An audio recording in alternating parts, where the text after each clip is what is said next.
मेरे प्यारे देशवासियों, नमस्कार। जब मैं मन की बात करता हूं तो ऐसा लगता है जैसे आपके बीच आपके परिवार के सदस्य के रूप में उपस्थित हूं। हमारी छोटी छोटी बातें जो एक दूसरे को कुछ सिखा जाए, जीवन के खट्टे मीठे अनुभव जो जी भर के जीने की प्रेरणा बन जाए, बस यही तो है मन की बात। आज 2021 की जनवरी का आखिरी दिन है। क्या आप भी मेरी तरह ये सोच रहे हैं कि अभी कुछ ही दिन पहले तो 2021 शुरू हुआ था? लगता ही नहीं कि जनवरी का पूरा महीना बीत गया है। समय की गति इसी को तो कहते हैं। कुछ दिन पहले की ही तो बात लगती है जब हम एक दूसरे को शुभकामनाएं दे रहे थे। फिर हमने लोहड़ी मनाई, मकर संक्रांति मनाई, पोंगल, बिहू मनाया। देश के अलग अलग हिस्सों में त्योहारों की धूम रही। 23 जनवरी को हमने नेताजी सुभाष चंद्र बोस के जन्मदिन को पराक्रम दिवस के तौर पर मनाया और 26 जनवरी को गणतंत्र दिवस की शानदार परेड भी देखी। राष्ट्रपति जी द्वारा संसद के संयुक्त सत्र को संबोधन के बाद बजट सत्र भी शुरू हो गया है। इन सभी के बीच एक और कार्य हुआ जिसका हम सभी को बहुत इंतजार रहता है। ये है पद्म पुरस्कारों की घोषणा। राष्ट्र ने असाधारण कार्य कर रहे लोगों को उनकी उपलब्धियां और मानवता के प्रति उनके योगदान के लिए सम्मानित किया। इस साल भी पुरस्कार पाने वालों में वे लोग शामिल हैं जिन्होंने अलग अलग क्षेत्रों में बेहतरीन काम किया है, अपने कामों से किसी का जीवन बदला है, देश को आगे बढ़ाया है। यानी जमीनी स्तर पर काम करने वाले अनसंग हीरोज को पद्म सम्मान देने की जो परंपरा देश ने कुछ वर्ष पहले शुरू की थी, वो इस बार भी कायम रखी गई है। मेरा आप सभी से आग्रह है कि इन लोगों के बारे में, उनके योगदान के बारे में जरूर जानें, परिवार में उनके बारे में चर्चा करें। देखिएगा सबको इससे कितनी प्रेरणा मिलती है। इस महीने क्रिकेट पिच से भी बहुत अच्छी खबर मिली। हमारी क्रिकेट टीम ने शुरुआती दिक्कतों के बाद शानदार वापसी करते हुए ऑस्ट्रेलिया में सीरीज जीती। हमारे खिलाड़ियों का हार्डवर्क और टीम वर्क प्रेरित करने वाला है। इन सब के बीच दिल्ली में 26 जनवरी को तिरंगा का अपमान देख देश बहुत दुखी भी हुआ। हमें आने वाले समय को नई आशा और नवीनता से भरना है। हमने पिछले साल असाधारण संयम और साहस का परिचय दिया। इस साल भी हमें कड़ी मेहनत करके अपने संकल्पों को सिद्ध करना है। अपने देश को और तेज गति से आगे ले जाना है। मेरे प्यारे देशवासियों, इस साल की शुरुआत के साथ ही कोरोना के खिलाफ हमारी लड़ाई को भी करीब करीब 1 साल पूरा हो गया है। जैसे कोरोना के खिलाफ भारत की लड़ाई एक उदाहरण बनी है, वैसे ही अब हमारा वैक्सीनेशन प्रोग्राम भी दुनिया में एक मिसाल बन रहा है।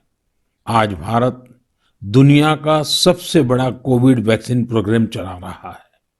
आप जानते हैं और भी ज्यादा गर्व की बात क्या है?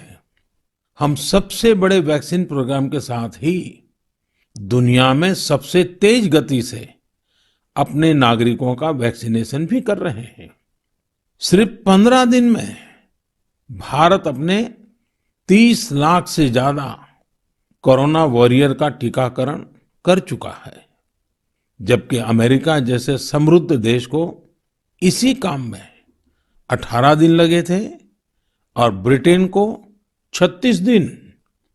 साथियों, मेड इन इंडिया वैक्सीन आज भारत की आत्मनिर्भरता का तो प्रतीक है ही, भारत के आत्मगौरव का भी प्रतीक है। नमो ऐप पर यूपी से भाई हिमांशु यादव ने लिखा है कि मेड इन इंडिया वैक्सीन से मन में एक नया आत्मविश्वास आ गया है। मदुरई से कीर्ति जी लिखती हैं कि उनके कई विदेशी दोस्त उनको मैसेज भेजकर भारत का शुक्रिया अदा कर रहे हैं। कीर्ति जी के दोस्तों ने उन्हें लिखा है कि भारत ने जिस तरह कोरोना से लड़ाई में दुनिया की मदद की है, उससे भारत के बारे में उनके मन में इज्जत और भी बढ़ गई है। कीर्ति जी, देश का ये गौरवगान सुनकर मन की बात के श्रोताओं को भी गर्व होता है। आजकल मुझे भी अलग अलग देशों के राष्ट्रपति और प्रधानमंत्रियों की तरफ से भारत के लिए ऐसे ही संदेश मिलते हैं। आपने भी देखा होगा, अभी ब्राजील के राष्ट्रपति ने ट्वीट करके जिस तरह से भारत को धन्यवाद दिया है, वो देखकर हर भारतीय को कितना अच्छा लगा। हजारों किलोमीटर दूर दुनिया के दूर सुदूर कोने के निवासियों को रामायण के उस प्रसंग की इतनी गहरी जानकारी है, उनके मन पर गहरा प्रभाव है। ये हमारी संस्कृति की विशेषता है। साथियों, इस वैक्सीनेशन कार्यक्रम में आपने एक और बात पर अवश्य ध्यान दिया होगा। संकट के समय में भारत दुनिया की सेवा इसलिए कर पा रहा है क्योंकि भारत आज दवाओं और वैक्सीन को लेकर सक्षम है, आत्मनिर्भर है। यही सोच आत्मनिर्भर भारत अभियान की भी है। भारत जितना सक्षम होगा, उतनी ही अधिक मानवता की सेवा करेगा, उतना ही अधिक लाभ दुनिया को होगा। मेरे प्यारे देशवासियों, हर बार आपके ढेर सारे पत्र मिलते हैं। नमो ऐप और माय गॉव पर आपके मैसेजेस, फोन कॉल्स के माध्यम से आपकी बातें जानने का अवसर मिलता है। इन्हीं संदेशों में एक ऐसा भी संदेश है जिसने मेरा ध्यान खींचा। ये संदेश है बहन प्रियंका पांडे जी का। 23 साल की बेटी प्रियंका जी हिंदी साहित्य की विद्यार्थिनी है और बिहार के सिवान में रहती है। प्रियंका जी ने नमो ऐप पर लिखा है कि वो देश के 15 घरेलू पर्यटन स्थलों पर जाने के मेरे सुझाव से बहुत प्रेरित हुई थी। इसलिए 1 जनवरी को वो एक जगह के लिए निकली जो बहुत खास थी। वे जगह थी उनके घर से 15 किलोमीटर दूर देश के पहले राष्ट्रपति डॉक्टर राजेंद्र प्रसाद जी का पैतृक निवास। प्रियंका जी ने बड़ी सुंदर बात लिखी है कि अपने देश की महान विभूतियों को जानने की दिशा में उनका ये पहला कदम था। प्रियंका जी को वहां डॉक्टर राजेंद्र प्रसाद जी द्वारा लिखी गई पुस्तकें मिली, अनेक ऐतिहासिक तस्वीरें मिली। वाकई प्रियंका जी, आपका यह अनुभव दूसरों को भी प्रेरित करेगा। साथियों, इस वर्ष से भारत अपनी आजादी के 75 वर्ष का समारोह अमृत महोत्सव शुरू करने जा रहा है। ऐसे में यह हमारे उन महानायकों से जुड़ी स्थानीय जगहों का पता लगाने का बेहतरीन समय है जिनकी वजह से हमें आजादी मिली। साथियों, हम आजादी के आंदोलन और बिहार की बात कर रहे हैं तो मैं नमो ऐप पर ही की गई एक और टिप्पणी की भी चर्चा करना चाहूंगा। मुंगेर के रहने वाले जयराम विप्लव जी ने मुझे तारापुर शहीद दिवस के बारे में लिखा है। 15 फरवरी 1932 को देशभक्तों की एक टोली के कई वीर नौजवानों की अंग्रेजों ने बड़ी ही निर्ममता से हत्या कर दी थी। उनका एकमात्र अपराध यह था कि वे वंदे मातरम और भारत माँ की जय के नारे लगा रहे थे। मैं उन शहीदों को नमन करता हूँ और उनके साहस का श्रद्धापूर्वक स्मरण करता हूँ। मैं जयराम विप्लव जी को धन्यवाद देना चाहता हूँ। वे एक ऐसी घटना को देश के सामने लेकर आए जिस पर उतनी चर्चा नहीं हो पाई जितनी होनी चाहिए थी। मेरे प्यारे देशवासियों, भारत के हर हिस्से में, हर शहर, कस्बे और गांव में आजादी की लड़ाई पूरी ताकत के साथ लड़ी गई थी। भारत भूमि के हर कोने में ऐसे महान सपूतों और वीरांगनाओं ने जन्म लिया जिन्होंने राष्ट्र के लिए अपना जीवन न्योछावर कर दिया। ऐसे में यह बहुत महत्वपूर्ण है कि हमारे लिए किए गए उनके संघर्षों और उनसे जुड़ी यादों को हम संजोकर रखें और इसके लिए उनके बारे में लिखकर हम अपनी भावी पीढ़ियों के लिए उनकी स्मृतियों को जीवित रख सकते हैं।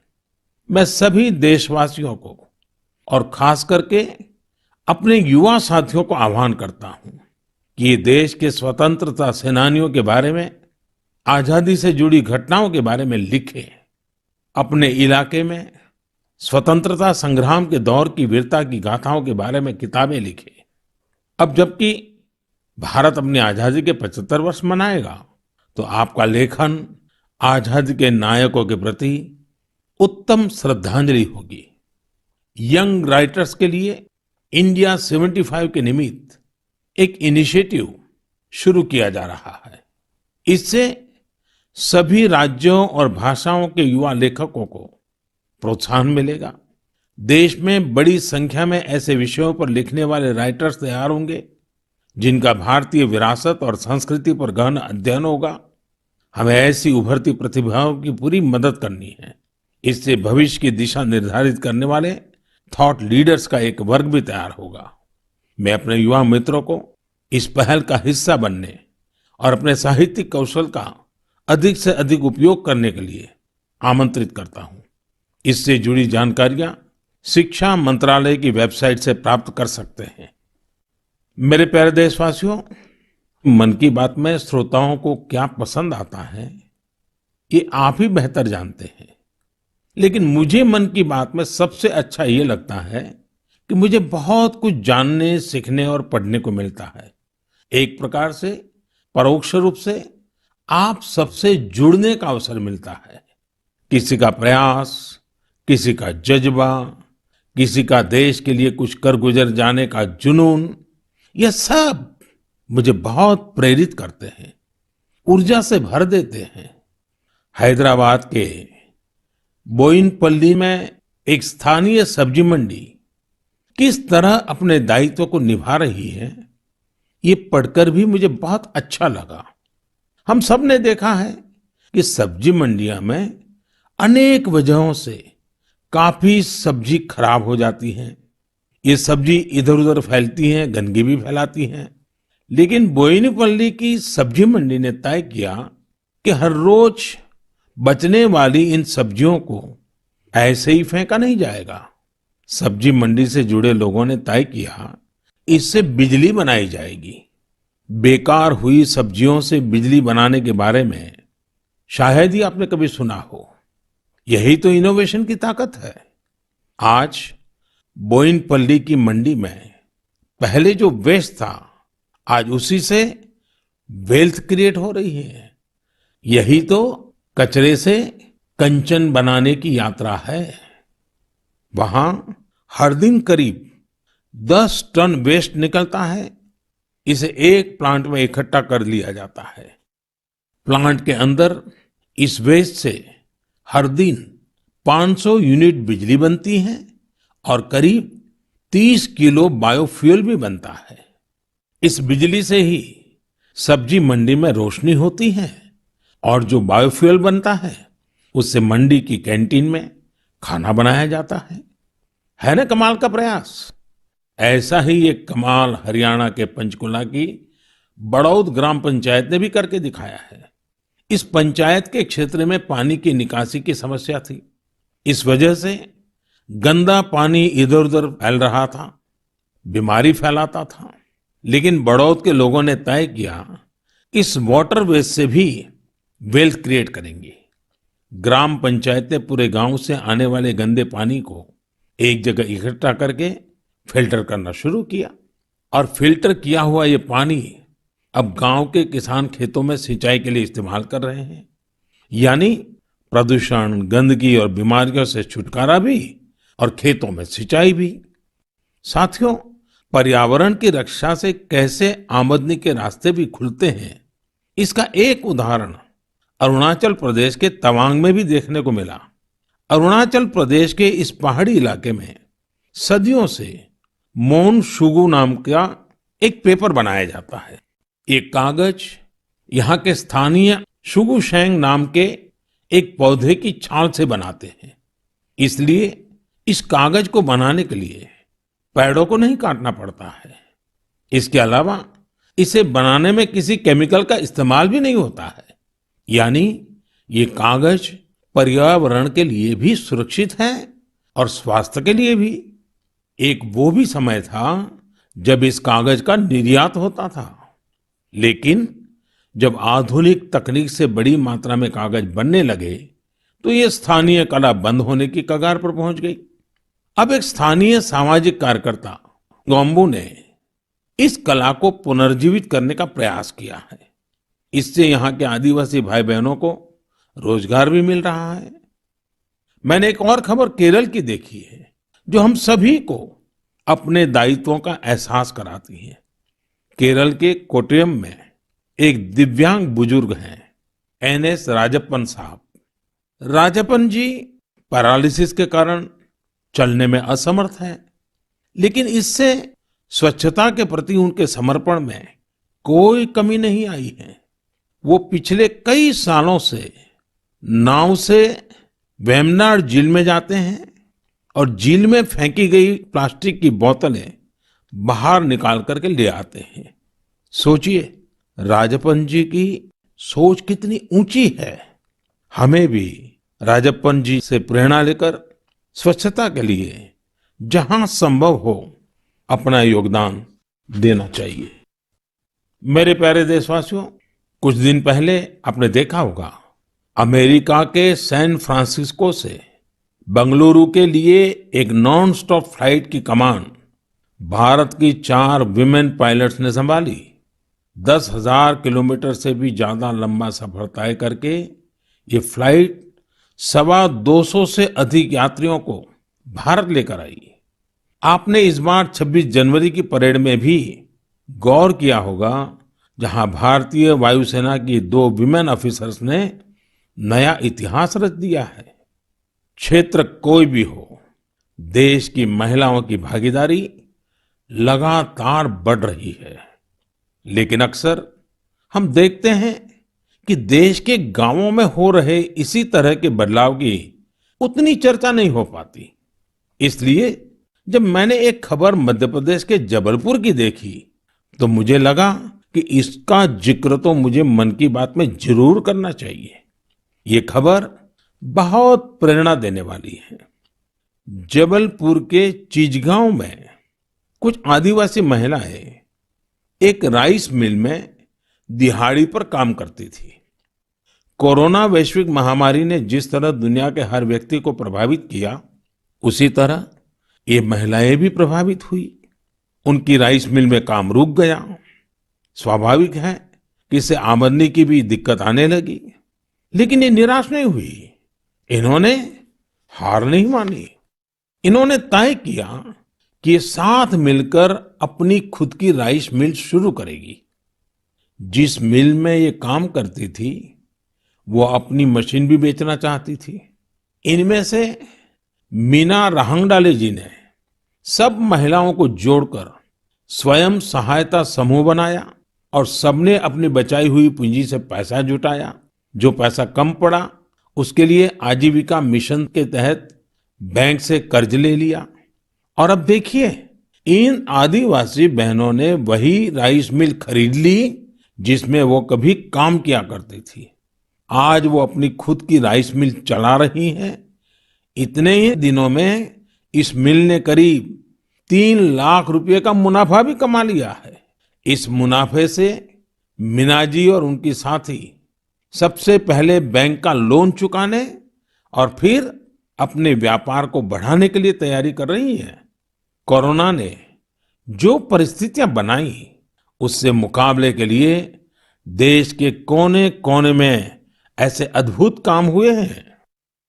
मेरे प्यारे देशवासियों, अगर मैं आपसे बुंदेलखंड के बारे में बात करूं, तो वो कौन सी चीजें हैं जो आपके मन में आएगी? इतिहास में रुचि रखने वाले लोग इस क्षेत्र को झांसी की रानी लक्ष्मीबाई के साथ जोड़ेंगे। वहीं कुछ लोग सुंदर और शांत ओरछा के बारे में सोचेंगे। कुछ लोगों को इस क्षेत्र में पड़ने वाली अत्यधिक गर्मी की भी याद आ जाएगी। लेकिन इन दिनों यहाँ कुछ अलग हो रहा है जो काफी उत्साहवर्धक है और जिसके बारे में हमें जरूर जानना चाहिए। पिछले दिनों झांसी में 1 महीने तक चलने वाला स्ट्रॉबेरी फेस्टिवल शुरू हुआ। हर किसी को आश्चर्य होता है, स्ट्रॉबेरी और बुंदेलखंड, लेकिन यही सच्चाई है। अब बुंदेलखंड में स्ट्रॉबेरी की खेती को लेकर उत्साह बढ़ रहा है और इसमें बहुत बड़ी भूमिका निभाई है झांसी की एक बेटी गुरलीन चावला ने। लॉ की छात्रा गुरलीन ने पहले अपने घर पर और फिर अपने खेत में स्ट्रॉबेरी की खेती का सफल प्रयोग कर ये विश्वास जगाया है कि झांसी में भी ये हो सकता है। झांसी का strawberry festival stay at home concept पर जोर देता है। इस महोत्सव के माध्यम से किसानों और युवाओं को अपने घर के पीछे खाली जगह पर या छत पर टेरेस गार्डन में बागवानी करने और स्ट्रॉबेरीज उगाने के लिए प्रोत्साहित किया जा रहा है। नई टेक्नोलॉजी की मदद से ऐसे ही प्रयास देश के अन्य हिस्सों में भी हो रहे हैं। जो स्ट्रॉबेरी कभी पहाड़ों की पहचान थी, वह अब कच्छ की रेतीली जमीन पर भी होने लगी है। किसानों की आय बढ़ रही है। साथियों, स्ट्रॉबेरी फेस्टिवल जैसे प्रयोग इनोवेशन की स्पिरिट को तो प्रदर्शित करते ही हैं, साथ ही यह भी दिखाते हैं कि हमारे देश का कृषि क्षेत्र कैसे नई टेक्नोलॉजी को अपना रहा है। साथियों, खेती को आधुनिक बनाने के लिए सरकार प्रतिबद्ध है और अनेक कदम उठा भी रही है। सरकार के प्रयास आगे भी जारी रहेंगे। मेरे प्यारे देशवासियों, कुछ ही दिन पहले मैंने एक वीडियो देखा। वह वीडियो पश्चिम बंगाल के वेस्ट मिदनापुर स्थित नया पिंगला गांव के एक चित्रकार सरमुद्दीन का था। वो प्रसन्नता व्यक्त कर रहे थे कि रामायण पर बनाई उनकी पेंटिंग 2 लाख रुपए में बिकी है। इससे उनके गांव वालों को भी काफी खुशी मिली है। इस वीडियो को देखने के बाद मुझे इसके बारे में और अधिक जानने की उत्सुकता हुई। इसी क्रम में मुझे पश्चिम बंगाल से जुड़ी एक बहुत अच्छी पहल के बारे में जानकारी मिली, जिसे मैं आपके साथ जरूर साझा करना चाहूंगा। पर्यटन मंत्रालय के रीजनल ऑफिस ने महीने के शुरू में ही बंगाल के गांवों में एक इनक्रेडिबल इंडिया वीकेंड गेटवे की शुरुआत की। इसमें पश्चिम मिदनापुर, बांकुरा, बीरभूम, पुरुलिया, पूर्व बर्धमान, वहां के हस्तशिल्प कलाकारों ने विजिटर्स के लिए हैंडीक्राफ्ट वर्कशॉप आयोजित की। मुझे यह भी बताया गया कि इनक्रेडिबल इंडिया वीकेंड गेटवे के दौरान हैंडीक्राफ्ट्स की जो कुल बिक्री हुई, वो हस्तशिल्पकारों को बेहद प्रोत्साहित करने वाली है। देश भर में लोग भी नए नए तरीकों से हमारी कला को लोकप्रिय बना रहे हैं। ओडिशा के राउरकेला की भाग्यश्री साहू को देख लीजिए। वैसे तो वो इंजीनियरिंग की छात्रा है, लेकिन पिछले कुछ महीनों में उन्होंने पट्टचित्र कला को सीखना शुरू किया और उसमें निपुणता हासिल कर ली है। लेकिन क्या आप जानते हैं कि उन्होंने पेंट कहाँ किया? सॉफ्ट स्टोन्स पर। कॉलेज जाने के रास्ते में भाग्यश्री को ये सॉफ्ट स्टोन मिले। उन्होंने इन्हें एकत्र किया और साफ किया। बाद में उन्होंने रोजाना 2 घंटे इन पत्थरों पर पट्टचित्र स्टाइल में पेंटिंग की। वह इन पत्थरों को पेंट कर उन्हें अपने दोस्तों को गिफ्ट करने लगी।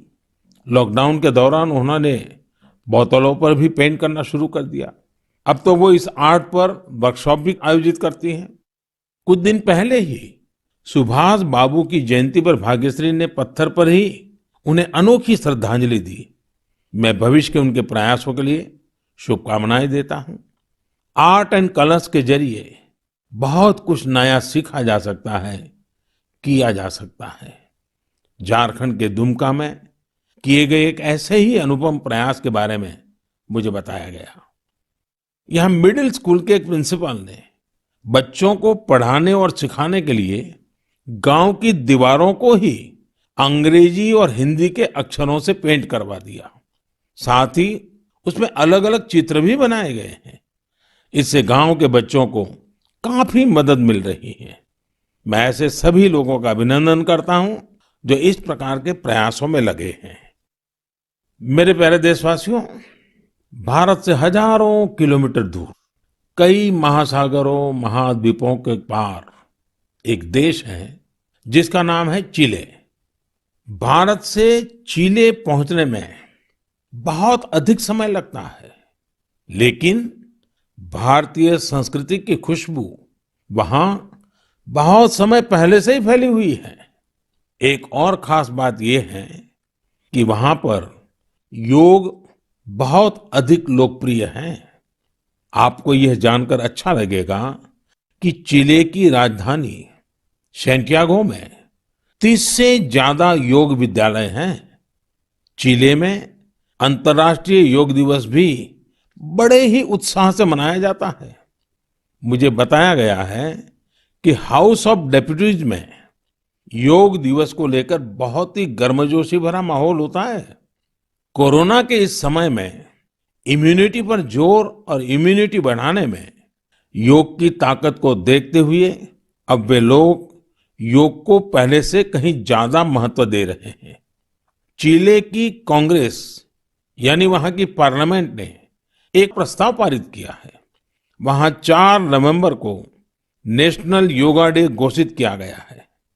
अब आप ये सोच सकते हैं कि आखिर 4 नवंबर में ऐसा क्या है। 4 नवंबर 1962 को ही चिले का पहला योग संस्थान होजे राफाल एस्ट्राडा द्वारा स्थापित किया गया था। इस दिन को नेशनल योगा डे घोषित करके एस्ट्राडा जी को भी श्रद्धांजलि दी गई है। चिले की पार्लियामेंट द्वारा यह एक विशेष सम्मान है जिस पर हर भारतीय को गर्व है। वैसे चिले की संसद से जुड़ी एक और बात आपको दिलचस्प लगेगी। चिले सीनेट के वाइस प्रेसिडेंट का नाम रविंद्रनाथ क्विंटेरॉस है। उनका यह नाम विश्व कवि गुरुदेव टैगोर से प्रेरित होकर रखा गया है। मेरे प्यारे देशवासियों, माय गॉव पर महाराष्ट्र के जालना के डॉक्टर स्वप्निल मंत्री और केरल के पलक्कड़ के प्रहलाद राजगोपाल ने आग्रह किया है कि मैं मन की बात में सड़क सुरक्षा पर भी आपसे बात करूं। इसी महीने 18 जनवरी से 17 फरवरी तक हमारा देश सड़क सुरक्षा माह यानी रोड सेफ्टी मंथ भी मना रहा है। सड़क हादसे आज हमारे देश में ही नहीं, पूरी दुनिया में चिंता का विषय है। आज भारत में रोड सेफ्टी के लिए सरकार के साथ ही व्यक्तिगत और सामूहिक स्तर पर कई तरह के प्रयास भी किए जा रहे हैं। जीवन बचाने के इन प्रयासों में हम सबको सक्रिय रूप से भागीदार बनना चाहिए।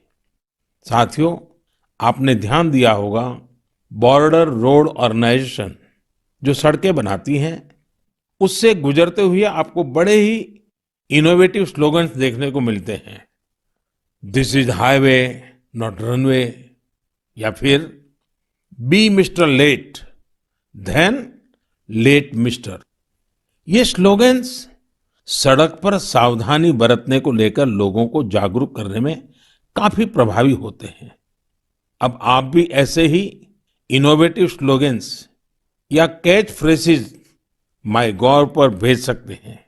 आपके अच्छे स्लोगन्स भी इस अभियान में उपयोग किए जाएंगे।